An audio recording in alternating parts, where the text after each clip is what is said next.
Então, Luana, queria que você falasse um pouco das atividades do PAIF, assim, tipo, delineasse ali, argumentasse um pouco, claro, resumidamente sobre cada uma delas. A gente sabe que vai trabalhar ali com acolhimento e atendimento, orientação, encaminhamento, visita domiciliar, grupos ali de convivência e fortalecimento de vínculos, oficinas, palestras, enfim. São atividades que vão acontecer ali dentro do PAIF, né? E queria que você falasse um pouco sobre cada uma delas para o público aqui, principalmente que é recém-formado, não atuou ainda, é estudante, tem essa curiosidade de conhecer, né? Sim, vamos lá, vamos do início, né? Como que funciona desde a chegada do usuário no CRAS até a gente fazer todos esses passos, né? O usuário ele vem até o CRAS para a gente de forma espontânea ou por encaminhamento. Então, ele chegou ali para a gente vai a fazer o atendimento, né? Que é a acolhida, que é esse primeiro atendimento, esse primeiro contato. Os técnicos, o assistente social ou o psicólogo, geralmente é o assistente social e o psicólogo, né, os técnicos, a gente trabalha individualmente. Então, temos as mesmas atribuições, isso é muito importante falar, né, Adriano, porque existe muito essa dúvida, né? Ah, o assistente social tem uma atribuição e o psicólogo tem outra. Não. No CRAS, né, no SUAS, nós temos as mesmas atribuições. Então, quando somos contratados, vamos desenvolver o mesmo trabalho. E aí a gente realiza esse acolhimento, esse primeiro atendimento. E o que vai acontecer nesse primeiro atendimento? Nós vamos ouvir esse usuário, vamos ouvir as demandas que ele vai trazer para nós e a gente vai conhecer um pouco desse usuário. Às vezes ele vai chegar ali para a gente com uma demanda de cesta básica apenas. Eu quero solicitar uma cesta. Mas quando você vai ali destrinchando, você tem logicamente um instrumental, né, que é de entrevista social. Quando você vai destrinchando esse formulário, que vai fazendo as perguntas ali para esse usuário, para essa família, você vai conhecendo mais e eles vão apresentando novas demandas para você. E aí você vai saber se ele recebe algum benefício do governo federal, se ele está trabalhando ou não, se ele possui rede de apoio, se as crianças estão na escola. Então, a gente vai conhecer ali um pouco dessa família e a gente vai entender quais são as demandas dessa família. Porque, às vezes, na maioria das vezes, a demanda não é apenas a cesta básica, né? E se ele está solicitando uma cesta básica, é porque existe uma vulnerabilidade financeira que vai acarretar em várias outras vulnerabilidades. Inclusive, até em, às vezes, discussões em casa, desentendimentos familiares. E aí, a partir daí, a gente propõe, né, para a família se ela quer ser acompanhada por nós ou não.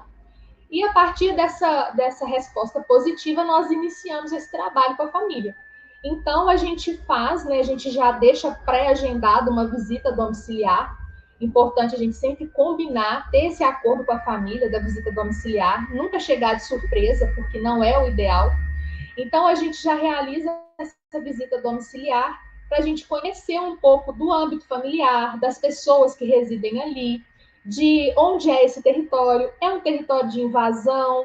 É um território mais vulnerável? Né?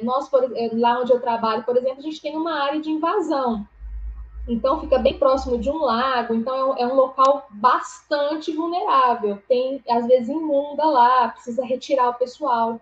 Então, você vai conhecer ali o território, você vai conhecer as pessoas que moram na casa, você conhece um pouco da rotina. E quando você está dentro do território do usuário, ele se sente mais à vontade, é o território dele. Então, ele acaba abrindo para você mais informações importantes para você dar andamento ali naquele acompanhamento, né? E aí você conheceu ali a família, conheceu o território, conheceu um pouco mais dessa família, você vai propor as ações para ela. Então você vai construir junto com ela. Olha, a gente tem um grupo nós temos lá no nosso CRAS um grupo de homens, é muito legal. Então é um grupo só de homens, esse grupo quem realiza é a psicóloga e ela trabalha muito nessa questão de tentar quebrar mesmo essa questão, né, do machismo, esses paradigmas mesmo relacionados à questão do gênero. E é um grupo que funciona muito bem, é um grupo que tem uma participação grande, bacana. E aí a gente propõe as ações, né? A gente propõe os encaminhamentos. Às vezes é um encaminhamento para o serviço de psicologia, às vezes é um encaminhamento para o Cine, né? Para a gente tentar uma vaga de emprego. Às vezes vai ser um encaminhamento para a saúde, que a gente também realiza esse encaminhamento para a saúde. E às vezes vai ser um encaminhamento para o conselho tutelar, né, gente? A gente também passa por essas situações, porque o lar, infelizmente, não é só um local de proteção. Às vezes ele é um local de desproteção também. Então a gente vai se deparar com essas situações, né? E a gente vai precisar, às vezes ali, lidar com esse tipo de situação e tentar fazer não perder esse vínculo, mas também não deixar uma criança que, se de repente alguma situação estiver em negligência, deixar de agir ali naquela situação. Então, a gente vai propor essas ações para a família, né? E a gente pode realizar várias. A gente tem os grupos do PAIF.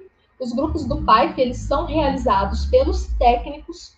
Nós podemos ter, né, o auxílio dos orientadores, mas é um grupo realizado por nós, preparado por nós. Então, nós vamos definir os temas, nós vamos definir quem vai participar, como vai ser todo o seu funcionamento. Então, essa é uma ação do PAIF. A gente tem os atendimentos particularizados, porque sempre vai acontecer desse usuário pedir para conversar com a gente, ou ir até o equipamento, ou ligar, ou solicitar uma visita. Olha, você pode vir aqui, eu preciso muito conversar com você sobre uma situação. Então, a gente vai realizar esses atendimentos particularizados. A gente também realiza as ações comunitárias, que são as ações dentro da comunidade. Então, quando tem alguma campanha, né, agora, por exemplo, a gente vai ter o Agosto Lilás, que é voltado, né, para a legislação da Maria da Penha. Então, realizar campanhas nas escolas, ou mesmo campanhas nos bairros. Então, nós também podemos realizar esses trabalhos, né, que são as campanhas, que também fazem parte ali do nosso escopo de atribuições. Né, a gente pode também trazê-los para o serviço de convivência. A gente sabe que o serviço de convivência ele é um parceiro muito importante do PAIF, né? Ele é complementar ao PAIF. Então, a gente tem aí a participação do serviço de convivência que auxilia demais a gente nesse trabalho. A gente traz as crianças para o serviço de convivência, a gente traz os adultos, os idosos. Então, o serviço de convivência, ele é importantíssimo também. Ele é nosso parceiro, ele é nosso complemento. Então, é importante a gente fazer essa ponte com a equipe do serviço de convivência, porque o trabalho ele vai ser muito mais rico e complementar quando a gente tem os dois trabalhando juntos, né? O PAIF e o serviço de convivência. Então, basicamente seriam isso, né? Esses seriam os serviços, a materialização do PAIF. Então, são serviços que a gente vai desenvolver para que a gente realize o PAIF. Então, quando eu falo, eu estou realizando o PAIF no meu equipamento, então eu preciso pensar, eu estou realizando todas essas ações, né? Uma vez eu tive uma aluna que ela falava, o PAIF, o PAIF, e quando eu fui perguntar, não existiam ações. Aí eu falei, você não está fazendo PAIF, você está concedendo benefício eventual. Então, assim, a gente precisa começar a implantar o PAIF, começar a implantar as ações e mudar um pouco aí o seu método de trabalho, porque a única coisa que ela fazia lá no CRAS dela era conceder a cesta básica e auxílio aluguel e auxílio material de construção. Então, isso não é o PAIF, né? Ela só estava trabalhando na concessão. Então, existe essa questão também, de às vezes a pessoa não entender ao certo o que é o serviço, né? E acabar ficar só ali na concessão do benefício eventual mesmo. Sim. Eu O falo um pouco cuidado. demais, né, Adriano? Você... Não, tá ótimo. É o cuidado Eu para não vou virar dito um tarefeiro, né? Uma tarefeira, um tarefeiro. É... exatamente, exatamente. A Marta, boa noite. Seja bem-vinda, Marta. Então é Se isso. alguém Então, também assim, quiser fazer alguma pergunta, né? pessoal, vocês se Fiquem à quiserem vontade, fazer podem perguntas perguntar. aí, fiquem à vontade. Deixa eu ver, Antonina Góes, boa noite. Seja bem-vinda, Antonina. Tudo bem? Então, Luana, a gente sabe que o CRAS ele é